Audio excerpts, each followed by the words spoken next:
alguns temas antes aí de entrarmos nos temas de hoje. Esse piso dos enfermeiros. Os enfermeiros, eles emergiram. Você teve algumas categorias que emergiram dessa pandemia aí como essenciais, como essenciais. Os enfermeiros são um deles, os cientistas, o pessoal que trabalha com vacinas, o pessoal da Fiocruz, são essenciais. Daí se vota um aumento no piso dos enfermeiros. Daí as Santas Casas e os planos de saúde por trás, né? As Santas Casas dizem que não tem condição. Por que não tem condição? Porque congelou a tabela do SUS. O SUS é prioridade número 0. Saúde e alimentação é prioridade 0. Ou seja, está acima de todas as outras. Daí entra o Luiz Roberto Barroso, pensando em Santas Casas, pensando nada. O Luiz Roberto Barroso ele deixou para parentes aí o escritório de advocacia dele que trabalha para grandes grupos. Conseguiu recentemente aí uma coisa impensável.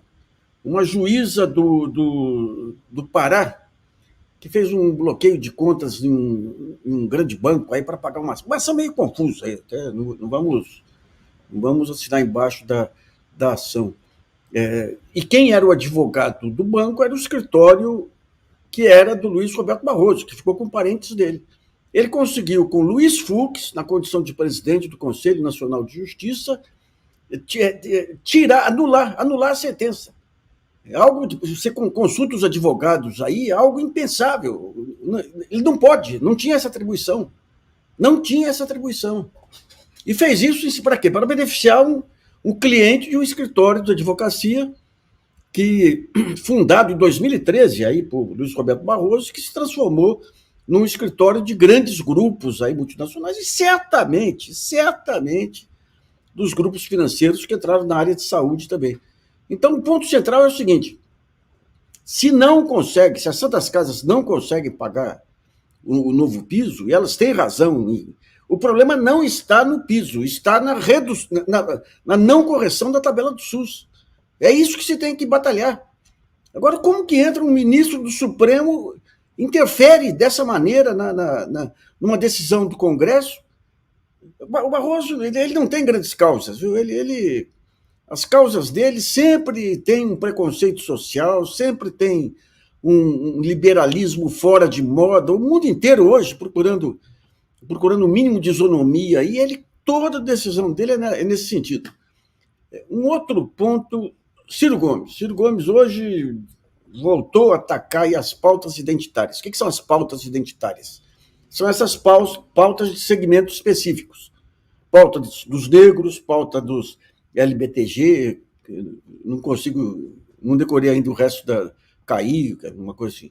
Pauta do meio ambiente. E o Ciro, ele entrou na onda do Aldo Rebelo. O Aldo... Você tem uma ultradireita que emergiu aí dos porões das discussões aqui, que o Aldo faz parte, junto um grupo de militares, junto um grupo de pensadores conservadores, também que pretende fazer o grande pacto entre os ruralistas e as Forças Armadas. É um grupo essencialmente autoritário e é um grupo que o Ciro já deu várias demonstrações que tem ligações com eles, aí assimilou parte dos princípios deles.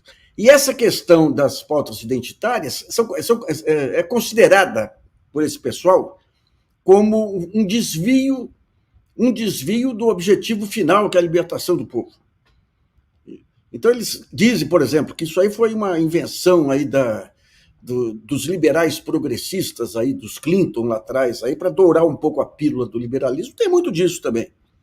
Você pega as empresas aí com ESG, esse negócio todo aí, são ótimas aí para alguns princípios aí que não mexam com estrutura de lucros e tudo. Mas, a partir daí, você querer demonizar as pautas identitárias, não tem cabimento. Não tem cabimento.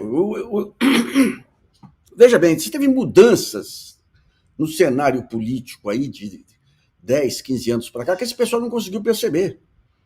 Uma das mudanças é o novo papel das Forças Armadas, por exemplo. A outra mudança fundamental é o fortalecimento desses grupos identitários. Então, quando você fala em cota para negro, para pobre, eles conseguiram. No começo, lá, eu era contra a cota racial. Eu era a favor da cota social, partindo do princípio de que um negro classe média tem melhor posição do que um pobre lá embaixo, na base da pirâmide. E fui convencido pelo Frei Davi, fui convencido pela Eugênia Gonzaga, que é uma defensora há muitos anos aí trabalha há anos para se tentar uma indenização para os descendentes de negros, tudo. Fui convencido. Então, hoje, quando você pega as cotas, elas foram fundamentais não apenas para dar essa possibilidade para os negros, né? Mas porque eles são, independentemente de classe social, os mais segregados. E permitiu algo essencial, que foi a normalização do ambiente com negros. Você vai na universidade pública aqui, que tem a futura elite brasileira, começa a conviver negro com branco, normaliza. Então, quando esse pessoal for para o mercado de trabalho, tudo está normalizado. E eles são um ponto que é central no aprofundamento da democracia, é cada setor tratar de definir as suas pautas. Define as pautas, depois, obviamente, vão perceber que não dá para ficar sozinho. O movimento negro teve avanço nisso. Eu tive uma vez um debate, até no Sindicato dos Jornalistas, alguns anos atrás, que o movimento negro estava... lideranças, acho que não sei se era o Negro Belchior, não lembro quem era, mas muito fechado na pauta deles só, deles. Nós somos mais vulneráveis. Vem cá, e pessoas com deficiência não são mais vulneráveis que vocês? Então, quando eu voltei a conversar com eles tempos depois, eles tinham entendido que você tem uma bandeira maior, que é a bandeira de defesa dos vulneráveis, de redução das desigualdades. Mas cada grupo tem que batalhar, tem o direito de batalhar por suas próprias bandeiras.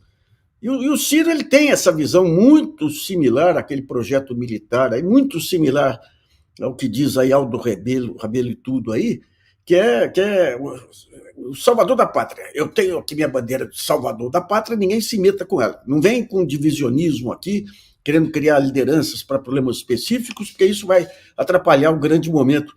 Para com isso, gente. O país hoje ele já é muito sofisticado socialmente, aí, apesar dos atrasos do bolsonarismo, para conseguir encampar esse tipo de modelo político.